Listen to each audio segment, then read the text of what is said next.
जळगाव शहरात आगामी लोकसभा निवडणुकीच्या पार्श्वभूमीवर जिल्हा पोलीस प्रशासनाकडून रूट मार्च काढण्यात आला होता। पोलीस अधीक्षक डॉक्टर महेश्वर रेड्डी, उपविभागीय पोलीस अधिकारी संदीप गावित यांच्यासह शहरातील सर्व पोलीस ठाण्याचे प्रभारी अधिकारी आणि कर्मचारी व BSFचे जवान QRT पथक त्यात सहभागी झाले होते। हा रूट मार्च जळगाव शहरातील मुख्य चौकातून तसेच जळगाव शहरातील संवेदनशील भागातून काढण्यात आला।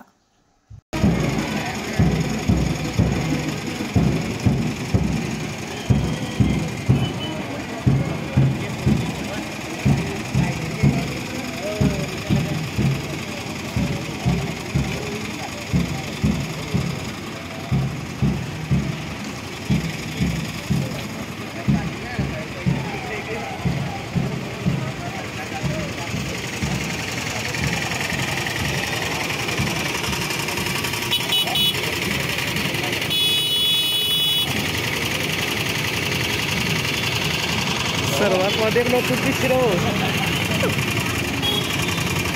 आज येणारे लोकसभा निवडणुकीच्या अनुषंगाने जळगाव शहरामध्ये रूट मार्च करण्यात आलेले आहे। या रूट मार्चमध्ये जळगाव शहरातील सर्व पोलीस स्टेशनचे अधिकारी कर्मचारी आणि बाहेरून आलेले बॉर्डर सिक्युरिटी फोर्सचा अधिकारी कर्मचारी आणि आमचा QRT आणि सर्व अधिकारी कर्मचारी सर्व लोक आज रूट मार्चमध्ये सहभाग घेतलेला आहे।